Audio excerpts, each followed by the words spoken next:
What is going on, everyone? My name is Jason, and this is the iPhone 11 and 11 Pro.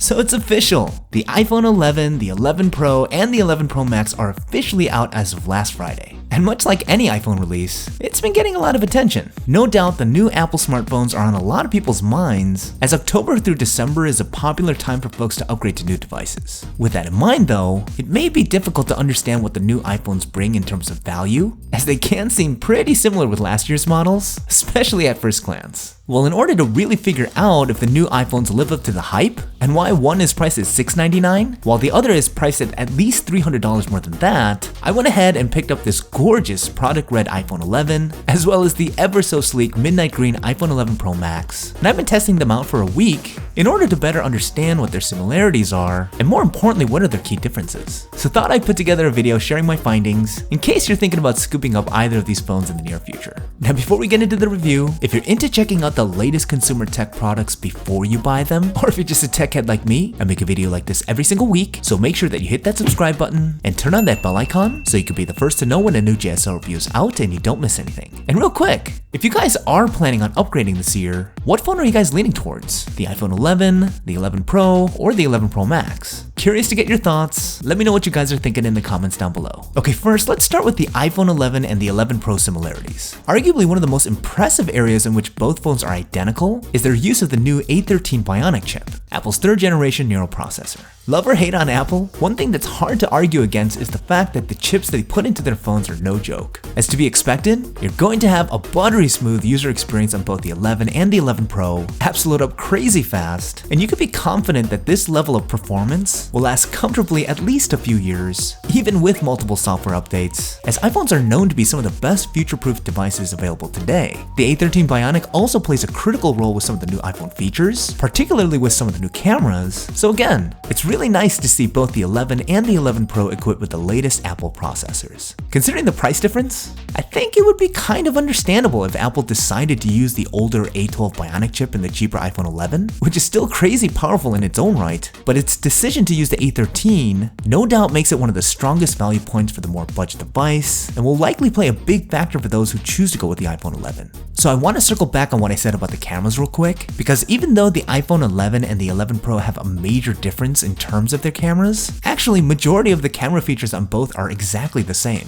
Take the front-facing cameras for instance. They both are equipped with Apple's 12 megapixel true depth cameras, they both support next generation HDR, both can take advantage of portrait mode, both can now shoot in 4K video, both have cinema stabilization, and yes, both can shoot selfies, if that's your thing. So as far as front cameras go, you're not going to be losing anything if you decide to go with the iPhone 11. And the same could be said about 95% of the cameras on the back. Both the 11 and the 11 Pro have a standard wide-angle f1.8 12 megapixel primary shooter, as well as a much clamored for f2.4 ultra-wide-angle camera. And again, all the camera features with these two lenses are exactly the same. They both support next generation HDR, they can both shoot wide-angle portrait mode shots, they can both shoot 4K video with extended dynamic range up to 60 frames per second, and they both have one of Apple's newest features on their cameras, night mode. And to overly simplify, the cameras on the iPhone 11 and the 11 Pro are hands down the greatest feature on the iPhones. The images and video you're able to capture are the best that any iPhone has ever produced, and can justifiably be considered the best cameras on any smartphone right now. The next generation HDR does an outstanding job of capturing dynamic range, without making the image look overly processed or artificial, and the color accuracy on the new iPhones will be tough to beat. Selfies look solid, both in standard and portrait mode. A new feature here is that you can zoom out on the front-facing camera for a wider view, which is awesome as it allows you to get more in the frame, something I felt as though the iPhone has always needed. 4K video looks outstanding, and a standout feature to me was just how good the stabilization is. I mean, take a look at this. It looks like I'm using a professional gimbal here, when in fact I'm just holding the phone in my hand while walking. And probably the most standout feature is Apple's introduction of their dedicated night mode. Sure, it's late to the party, but the new iPhones do a pretty stellar job at capturing photos in low light, and do almost a mystical job of capturing photos in virtually no light. Check out the image here taken on my XS Max with no dark mode. With this one I took with the new iPhone. It is literally night and day. And again,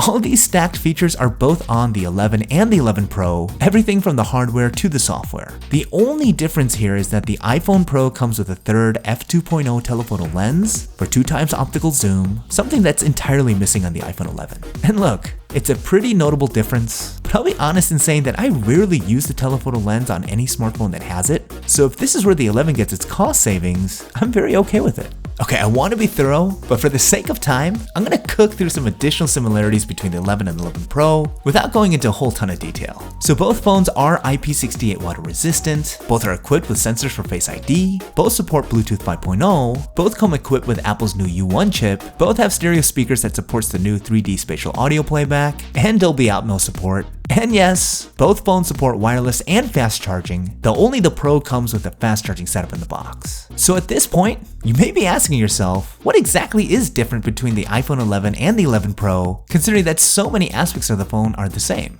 Well, let's start with physical design. While both phones use a high-end, glass-on-glass build, the cheaper iPhone 11 has an aluminum frame, while the iPhone Pro uses a more premium stainless steel. The stainless steel does feel better in the hand and makes the Pro feel a little bit more substantial overall, but the aluminum on the 11 is in no way cheap in terms of material or feel in the hand. Sure, it is a difference, but to me, from an end user perspective, it really doesn't make one overwhelmingly better than the other. Another difference physically is the finishing on the glass. Whereas the 11 maintains a glossy finish on the back, consistent with older iPhone models, the iPhone Pro has a frosted matte finish, which is a first for Apple. And I have to say, I really like it. It's way less fingerprint prone, and it adds a bit of an edgy, more sophisticated look to the phone, especially when paired with the polished stainless steel. Another difference here is the battery life. And though Apple hasn't disclosed the actual battery sizes in each phone, they claim that the iPhone 11 gets about an hour more screen on time than its predecessor, and that's pretty impressive because out of all the 2018 iPhones, the XR had the strongest battery. But unexpectedly, Apple made some serious battery improvements to both of the iPhone Pros. We're talking 4 more hours on the regular and a whopping 5 more hours on the bigger 11 Pro in comparison to the XS and XS Max of 2018. That is some serious gains, and depending on what type of user you are, the added battery life could be a game changer for you, and it could be more meaningful than you think. Okay, last, and without a doubt the biggest difference between these two phones are going to be their displays. Whereas most of the differences thus far have been pretty minor, the delta between these two displays is far more significant. To start, the iPhone 11 is rocking a 6.1-inch liquid retina LCD display, coming in at a resolution of 1792 by 828, which equates to 326 pixels per inch, and peaks at a max brightness of 625 nits. On paper, the specifications are pretty underwhelming, and it's clear that this is the primary area in which Apple is getting the most cost savings out of the iPhone 11.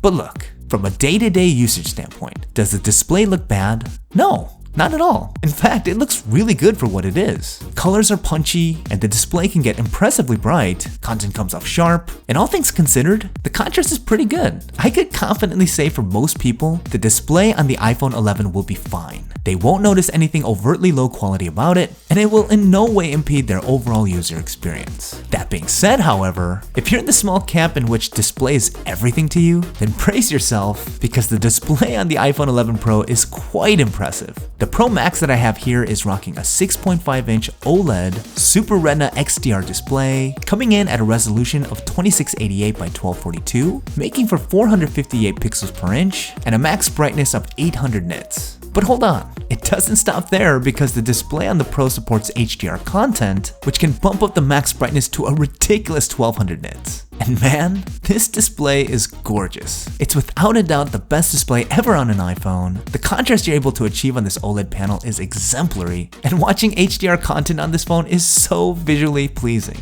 It also has a bit of a smaller bezel around the display's border in comparison to the 11, making for a slightly more fuller, all-display look. And it's a no-brainer that the premium you're paying when you're going for the Pro is going to be the display. It's an outstanding piece of hardware that truly is a class ahead of its more affordable counterpart. But at the end of the day, are the differences enough to warrant the minimum $300 price difference, even in the face of the overwhelming similarities between the iPhone 11 and the iPhone 11 Pro? So in my opinion, the answer is no. And if I were on the fence between either phone, I would go with the iPhone 11. To me, the 11 has everything I need to have a very enjoyable user experience. It's wicked fast, it has outstanding cameras, it has very good battery life, a premium build, and a display that I could enjoy. All the additional features on the Pro, great as they can be, are either stuff I never use or just enhancements of something I'm already okay with. Now, I think the story would be different if the Pro models came with something more substantial, like a 90Hz ProMotion display. Something like that would differentiate these two models way better cheaper, but you don't have that here. So my advice, unless you really don't care about spending more money, go with the iPhone 11. It's a fantastic phone, and it's by far the most bang for your buck iPhone to date. But hey, those are my thoughts, and we're talking about iPhones here, so I'm sure there are a lot of opinions. So let me know what you guys think. Do you guys agree with my assessment that the iPhone 11 is the way better buy here in comparison to the Pro? Or do you think the Pro models are worth the additional cash? Let me know what you guys are thinking in the comments down below. Okay, that's about it for this review. Don't forget to leave me a thumbs up if you found it useful. It really helps me out. If you guys have any questions about the iPhone 11 or the iPhone 11 Pro, leave them down in the comments and I'll be sure to get back to you. Thanks for watching,